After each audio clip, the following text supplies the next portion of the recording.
Welcome to Bala cars. இப்போ நீங்கள் பார்க்க போகிற கார் பார்த்தீங்கன்னா ஜெவர்லெட்டில் குரூஸ் அப்படிங்கிற காரை பற்றி தான் பார்க்க போகிறோம். வாங்க வீடியோக்குள்ளே போகலாம்.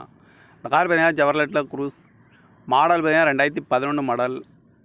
இதோட வேரியன்ட் பார்த்தீங்கன்னா எல்டிஎன் விடிஐ வேரியன்ட் தான் அப்படின்னு இருக்காங்க. விடிஐ ஓனர் பார்த்தீங்கன்னா ஒரு ஓனர் இருக்காங்க. இது ஒரு டீசல் வண்டி தான். கிலோமீட்டர் பார்த்தீங்கன்னா 1,04,900 கிலோமீட்டர் ரன்னிங் ஆகிருக்கு. கம்பெனி சர்வீஸ் கடவோட வண்டி வரும்னு இருக்காங்க. இதுக்கு இன்சூரன்ஸ்னு பார்த்தீங்கன்னா இல்லை. காரோட ப்ரைஸ் என்ன சொல்கிறாங்கன்னா 5 லட்ச ரூபா சொல்கிறாங்க. ரேட்டு குறைக்க முடியும்னு சொல்லியிருக்காங்க. குறைச்சி பேசி இந்த காரை பை பண்ணிக்கலாம்னு சொல்லியிருக்காங்க. ஏசி வந்துடும், பவர் ஷேரிங், பருண்டோ, சன்ரூப் வந்துடும், ஏபிஎஸ் வந்துடும், air bag, double air bag வந்துடும் இருக்காங்க. அழகு வீலு, பட்டன் ஷாட் வந்துடும். சீட் கவர்லாம் பார்த்தீங்கன்னா நியூ கவர் தான் போட்டிருக்கு. கார் பார்க்கணும் இடங்கன்னு பார்த்தீங்கன்னா தர்சன் கார்ஸ் ஈரோடு அப்படிங்கிற இடத்துல தான் அந்த கார் பார்க்க முடியும். TN 33PC 9009 அப்படிங்கிற நம்பரில் தான் அந்த கார் இருக்குது அப்படின்னு இருக்காங்க. காரோட ப்ரைஸ் என்ன சொல்கிறாங்கன்னா 5 லட்ச ரூபா சொல்கிறாங்க. ரேட்டு குறைக்க முடியும்னு சொல்லியிருக்காங்க. குறைச்சி பேசி இந்த காரை பை பண்ணிக்கலாம் சொல்லி